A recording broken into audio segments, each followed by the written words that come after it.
6h25, de volta com o Manhã no Ar e as principais notícias desta sexta-feira. Fica atento ao horário, hein, para não perder o seu compromisso. E finalmente uma boa notícia para as famílias afetadas pelo rompimento de uma adutora da Manaus Ambiental. O caso aconteceu há um ano na Rua Londres, no bairro Tancredo Neves. Os moradores que tiveram as casas danificadas pela água serão recompensados pelas perdas. Essas imagens foram feitas no dia 7 de junho do ano passado. Uma adutora da empresa Manaus Ambiental rompeu e assustou os moradores da Rua Londres, no Tancredo Neves, zona leste da capital. Ninguém se feriu, mas 8 casas ficaram parcialmente destruídas e tiveram de ser desocupadas. As famílias receberam auxílio aluguel para morar provisoriamente em outro lugar, até que se encontrasse uma solução para o problema. A resposta veio nesta semana. Pouco mais de um ano depois do rompimento da adutora, as 8 famílias chegaram a um acordo e vão receber indenizações que variam de 21 mil a 40 mil reais. O acordo extrajudicial foi intermediado pela Defensoria Pública do Estado e não foi resolvido antes, porque só em maio deste ano os moradores da Rua Londres decidiram pedir ajuda. Sim, nesse mesmo dia da audiência já soubemos que houve o rompimento na mesma rua, mesmo bairro, de uma segunda adutora, em que trouxe prejuízo para novos 8 consumidores da Manaus Ambiental. E aí já entramos em contato com a liderança do bairro e pedimos e orientamos a trazer os documentos e essas pessoas procuraram a Defensoria Pública e já pegamos o compromisso com a Manaus Ambiental de participar dessa segunda audiência para tratar desses danos desse segundo evento. A má notícia é que as casas foram construídas numa área de risco. Algumas estão à venda, mas é difícil achar comprador. Sem interdição, crianças se arriscam em brincar nos imóveis abandonados, que também viraram abrigo de marginais. Nós entramos em contato com a Defesa Civil do município para questionar sobre as estruturas que estão oferecendo risco aos moradores do local, como foi visto aí na reportagem. O órgão respondeu apenas que a responsabilidade de retirar e indenizar as famílias é da Manaus Ambiental, mas não informou por que as casas abandonadas ainda não foram demolidas. Já a Manaus Ambiental não se posicionou a respeito dessa reportagem. E a campanha nacional de vacinação contra o sarampo e poliomielite está prestes a começar, mas aqui em Manaus se antecipou e já atendeu quase todas as crianças de até 5 anos. Mesmo assim, a campanha continua aqui no estado e o principal objetivo será imunizar o interior. Em 4 meses, o Amazonas confirmou 742 casos de sarampo. A maior parte dos pacientes está em Manaus e Manacapuru é o único município do interior com casos confirmados. São 180. O estado é o maior em número de casos de sarampo em todo o Brasil, seguido por Roraima com 280 registros confirmados. Em Manaus, cerca de 65 pacientes estão internados em 7 hospitais. A maior parte é de crianças menores de 5 anos. Quando não há complicações, os doentes são encaminhados para casa, onde precisam ficar em isolamento. E todos que tiveram contato com alguém infectado, obrigatoriamente são vacinados, independente da idade. A campanha nacional contra o sarampo e poliomielite começa na próxima segunda-feira em todo o Brasil. Mas a capital já atingiu a meta de imunizar 95% das crianças até 5 anos de idade. Mesmo assim, deve acompanhar o cronograma nacional de vacina, apenas com algumas alterações. Vamos trabalhar principalmente com os municípios do interior, onde realmente essa campanha não foi antecipada. A campanha em si, ela vai trabalhar com menores de 5 anos. Né? O diferencial no estado do Amazonas e no estado de Roraima é que a faixa etária inicial não será de 1 ano, e sim de 6 meses. Mesmo já tendo tomado a primeira dose, Jacaúna preferiu não arriscar e veio reforçar a imunização. Tomei a primeira dose quando era criança, né? Aí, para prevenir, vim tomar de novo, né? Para não correr o risco, né, de ter a doença. Tá certo, é isso mesmo, né? Todo mundo tem que fazer a sua parte, buscar a imunização. Eu verifiquei a carteirinha quando criança, tomei 3 doses, fui no posto de saúde e fui informada que só teria necessidade de tomar novamente se tivesse tido contato com alguém que tem a doença. E isso não aconteceu. Enfim, você precisa procurar saber se foi imunizado ou não. Se não foi e tem até 49 anos, precisa procurar um posto de saúde mais próximo de sua casa. Tem posto que funciona aos sábados, tem posto que funciona até às 9 da noite. O importante é que você faça a sua parte para erradicar essa doença que estava erradicada e agora a gente vive um surto com a vinda do vírus com os venezuelanos que chegaram recentemente aqui no estado. Então, por isso, há uma diferenciação dessa campanha nacional em relação aos estados do norte com o restante do país. Se sua criança tem a partir de 6 meses de idade, já precisa procurar uma unidade de saúde para deixar a carteirinha de vacinação em dias, né, atualizada e a criança segura. A gente já teve, inclusive, um caso de um bebê de 7 meses que não estava vacinado, que teve contato com o vírus e acabou morrendo. E a Ordem dos Advogados do Brasil, Seção Amazonas, inaugurou nesta quinta-feira o Núcleo de Conciliação e Mediação de Conflitos. A iniciativa é para desafogar os atendimentos na corregedoria e diminuir o número de representações. O Núcleo de Conciliação e Mediação de Conflitos vai funcionar dentro da sede da Ordem dos Advogados do Brasil, no Adrianópolis. O espaço, inaugurado na presença de vários advogados em cerimônia nesta quinta-feira, foi criado para resolver conflitos entre clientes e advogados e diminuir o número de processos. O número de atendimento que nós fazemos aqui, ele é bem grande. E às vezes é apenas uma dúvida que uma pessoa tem, que o cliente tem, e que isso, se não resolvido, tá, em uma conciliação, já gera um processo que entra numa fila enorme. A presidente do Núcleo de Conciliação explica que antes, todas as reclamações de clientes contra advogados eram registradas na corregedoria, o que sobrecarregava as equipes e causava lentidão de processos. A nossa intenção é exatamente diminuir processos éticos disciplinares, que às vezes o que acontece, o cliente, o advogado, às vezes tem um contrito, uma situação que às vezes não precisa-se de demandas de representações no Tribunal de Ética. Então, o que a gente vai fazer? A gente vai compor com esse cliente, vai compor com o advogado, às vezes um mal-entendido que não ficou bem esclarecido. Então, esse cliente, ele procura o núcleo e nós vamos tentar resolver, encaminhar a demanda dele. A OAB do Amazonas é a segunda em todo o Brasil a criar um núcleo exclusivo para a mediação de conflitos entre advogados e clientes. A iniciativa atende a uma determinação do Conselho Nacional de Justiça e se adequa ao novo Código de Ética e Disciplina da Advocacia, que diz que é dever do advogado estimular a conciliação.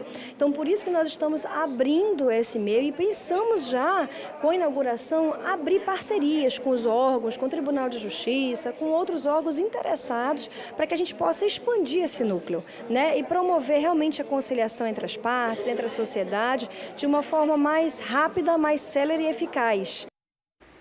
E chegou o momento da gente ir ao vivo para a Rádio FM O Dia. A gente vai conversar com o Emanuel Cardoso, que hoje está por lá. E vamos falar de uma prisão. 2 pessoas foram presas com documentos falsos e produzindo mais documentos. Isso mesmo. E a gente vai agora ao vivo lá para 93.1 conversar com o Emanuel Cardoso. Oi, Emanuel, muito bom dia. Seja bem-vindo. Bom dia, Adriane. É sempre bom estar aqui com você, com os nossos ouvintes da rádio e também os telespectadores do Manhã no Ar. Estava antecipando aqui para os nossos telespectadores que 2 pessoas foram presas por falsificação de documentos. E tem um detalhe, eles falsificavam para organização criminosa e tinha tudo quanto é tipo de documento, né, Manuel? Exatamente, foi a informação que a polícia repassou. Esses homens, um de 42 anos e o outro de 56, faziam essas falsificações e mais de 200 documentos foram encontrados com eles. Um deles, o mais novo, foi preso em flagrante no momento em que tentava expedir um cartão de crédito numa loja de variedades na zona leste de Manaus. Neste momento, ele foi abordado por policiais da 13ª SICOM e foi preso, interrogado. E por meio desse interrogatório, a polícia descobriu onde era o local em que ele utilizava para fazer a falsificação de documentos na zona norte da cidade, na Cidade Nova, no conjunto Renato Souza Pinto. Quando a polícia chegou no local, encontrou os demais documentos falsos. Carteiras de identidade, carteiras de habilitação, até carteiras de identificação da Ordem dos Advogados, vários documentos e também o outro homem envolvido no crime, já um homem de 56 anos que já tem passagem pela polícia por falsificação. Os dois foram presos e encaminhados para o 13º Distrito Integrado de Polícia, onde os procedimentos foram feitos. E o que chama a atenção, Adriane, é a especialização do crime, né? Ou pelo menos uma outra vertente de crime a serviço de uma facção criminosa, a serviço do crime organizado. É uma coisa que realmente preocupa. Eu gosto de assistir séries policiais, né? E a realidade aqui em Manaus tem sido muito parecida com as coisas que eu assisto, principalmente de facções criminosas, né? Do crime organizado, né? E essa questão da falsificação de documentos é algo muito sério, mas é um crime de menor potencial ofensivo. Essas pessoas devem ser colocadas em liberdade logo, logo, responder o crime em liberdade, independentemente do efeito que a falsificação desses documentos todos tenha causado, né? 200 foi só o que foi encontrado por lá. Imagina o que eles não já fizeram, né? A gente falou ainda há pouco aqui da questão da prisão de um foragido do CDPM e ele estava no estado do Piauí e é muito provável que eu tenha viajado com um documento falso. Além disso, tem a questão do documento da Ordem dos Advogados do Brasil, que facilita com que qualquer pessoa, até um outro criminoso, entre numa delegacia, entre dentro de uma unidade prisional para conversar com o preso, se passando por advogado, né? Então, é um crime que não deve ter uma punição tão branda para essas pessoas, mas que causa um impacto muito grande, dependendo do que esse documento vai ser usado, né? E a gente tem uma fragilidade muito grande.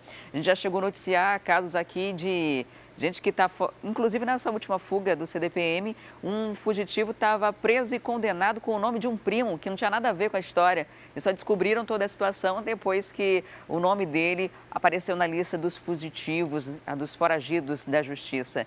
E aí a gente percebe o quanto é difícil ter esse tipo de controle, até porque RG você consegue ter um em cada estado, né? Não é um número único. Se você tirou um no Piauí, você pode tirar outro aqui no Amazonas. E isso facilita bastante, já que a gente não tem um documento único de circulação nacional. Agora, Adriane, só para a gente ter uma ideia de como isso é grave, né? O Alexandre, esse que você citou, que foi preso no Piauí, inclusive ficou famoso no noticiário, sobretudo porque a polícia o apontou como sendo um dos mandantes de toda essa situação aí de guerra e de execuções que tem ocorrido em Manaus nos últimos meses, desde a fuga ocorrida lá em maio. A gente comentou ainda há pouco isso aqui também com o Fred Rocha, que participou com a gente aqui na rádio. O que eu penso que é grave nessa situação é que, apesar de foragido, apesar de em um outro estado, mesmo assim, a polícia tem indícios da participação dele como um dos mandantes, como um dos cabeças de tudo isso que a gente está vivendo em Manaus. Ou seja, o crime realmente se especializando. Alguém que fica ali responsável pela parte de documentação, alguém pela parte de logística, alguém pela facilitação da fuga, porque 35 fugir sem serem detectados. Com o Alexandre agora, desses 35, a captura dele soma apenas 6 dos 35 que fugiram, que foram recapturados. É algo que realmente deixa a gente preocupado, Adriane. Agora vamos falar da Eletrobras. Já foi confirmado o leilão e a privatização da Eletrobras em vários estados vai acontecer. A do Amazonas está prevista para o fim deste mês. Exatamente. A divulgação foi feita pelo Banco Nacional de Desenvolvimento Econômico, BNDES, que divulgou para o dia 30 de agosto o processo de privatização, não apenas aqui da Amazonas Energia, mas também da Eletroacre, também da Ceron, que é as Centrais Elétricas de Rondônia, da Boa Vista Energia e da Manaus Energia. A que ficou de fora, Adriane e telespectadores e ouvintes, foi a Companhia Energética de Alagoas, por conta de uma decisão do ministro Ricardo Lewandowski do STF, portanto, ela está suspensa. A Companhia do Piauí também vai entrar nessa negociação, mas há um valor simbólico, enfim. A Amazonas Energia, ela de todas essas companhias que devem ser leiloadas, ela tem o maior volume. Ao todo, essa negociação deve envolver algo em torno de 150 bilhões de reais e 51 bilhões de reais seria o valor em relação à compra ou ao grupo que deve assumir o controle da Amazonas Energia. Lembrando que em 2016, de acordo com dados informados na reportagem do jornal A Crítica, a Amazonas Energia tinha aí 13 bilhões em prejuízos e um patrimônio negativo de mais de 9 bilhões de reais. Mesmo assim, a concorrência deverá ser aberta e essa é o objetivo do governo, né, fazer essa negociação, justamente privatizar essas empresas para que o caixa fique positivo. O governo aguarda essa negociação porque devem sobrar aí 12 bilhões de reais. Não é sobrar, eu estou usando o termo incorreto, mas o governo deve tirar daí 12 bilhões de reais para colocar no orçamento do ano que vem. Isso porque o governo precisa reduzir esse déficit, que é de mais de 130 bilhões de déficit que o governo tem para cobrir no ano que vem. E aí essa negociação o governo tem interesse que ocorra, porque serão 12 bilhões a menos nesse déficit que o governo precisa cobrir. Aí eu fico pensando, quando não tiver mais nada para privatizar, como é que eles vão achar dinheiro para cobrir esse buraco, Adriane? Olha, eu particularmente gosto da ideia da privatização, mas não no modelo que a gente tem no Brasil, de assistencialista, né?